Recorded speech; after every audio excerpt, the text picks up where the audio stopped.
Okay, now this video is about using a different form of the equation instead of slope-intercept. And this is a choice you have. So you just watch and you decide, I like that. Or, no, I'll stick with the y equals mx plus b. So what they did is they took the slope formula, which is y over x, and they just moved the x to the other side by the slope, by the m. That's all this is called. It's called the point slope formula. Now, why would you want it? Well, sometimes you were given just the slope and 1 point, and I'll show you how it works. We'll do it both ways, and then you can decide what you like better. So first of all, if my slope is -4, and 1 point on the line is 8, -2, in this form, y minus y1 equals m times x minus x1, we're going to call this x1 and this y1.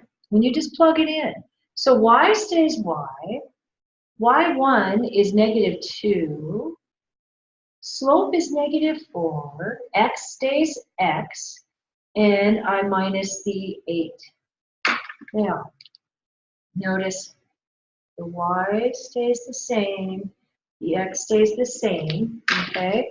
So let's simplify this up. So y take away -2 is y plus 2, and I have -4, x minus 8. That would be point slope form. Now, if I wanted to graph it, I'd still need to put it in slope intercept form. So I would have to distribute my -4,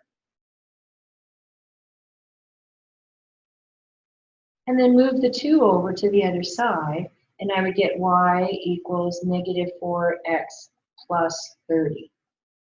Okay, so some people like that. Let's do it the opposite way, which would be slope intercept, just so you remember. You could do it this way. So I have my slope, I put that where my m is, and my point is going to be x, y. So my y is -2, and my x is 8. So that's the first step. The second step is to multiply, and the last step is to solve for b. So I add 32, and I get 30 equals b this way. And then I still have, I take the slope, and I take my b, and I write y equals mx plus b. It's the same answer, two different ways to do it, okay? And so here's an example of an application. Before we get to that, let's see. A little introduction here.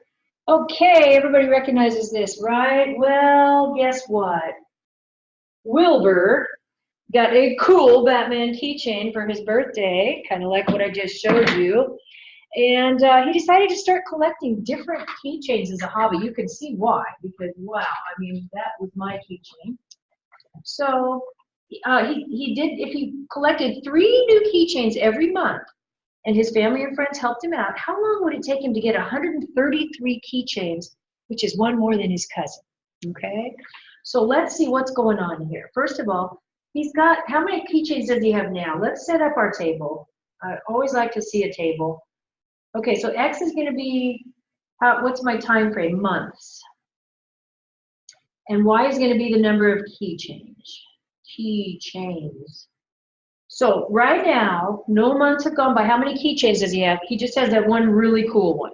Okay. And every month he's going to collect 3 more. So after 1 month, he should have 1 plus 3 more. And after another month, he'll have 4 plus 3 more. And you get the drift here. Okay? So let's see. Can we find our y equals mx plus b? Going with it. So first of all, do we know what our y-intercept is? Our starting point? Sure enough, it's 1. Okay, 0, 1 is my y-intercept. And my slope is going to be, how much are we going up the change in y over the change in x? So we're going up 3 every month. Up 3 every month. There's the slope right there. Anytime they give you a rate in a problem, that's going to be your slope. So slope is 3 over 1. Okay. B is that. Oops, B is that. Sorry. All right, and so we got it. Y equals 3x plus 1. Now, we're just supposed to use that to find out how long would it take him to get 133 keychains. Is that here x or here y? Keychains is y, so we'll put 133 where the y is and solve for x. So we'll minus 1. And then we'll divide by 3. 3 goes into 13, 4 is 12. And looks like it's 44 months it will take him to get 133 keychains. Now, you got to tell him that's about, 12 times 4 is 48. So, we're doing months. So, yeah, 12 months in a year. We're talking over almost 4 years. But, hey, it's a good dream to have. All right, let's do a couple more problems. So here's a short summary on the point slope form. Again, if I've sold you on that, great. If not, you've been exposed to it, and that's what it's all about. You do not have to be able to do this without the formula. If I give you the formula, you need to be able to do it. Okay, so let's write both equations in point slope and slope intercept. We've got a slope and we've got a point. So let's do y minus y1 equals mx minus x1. That's my point slope. And y equals mx plus b will be on this side. All right, so I put my slope right here. And this is going to be my x1 and my y1. So my x1 is going to go here. My y1 is going to be over here.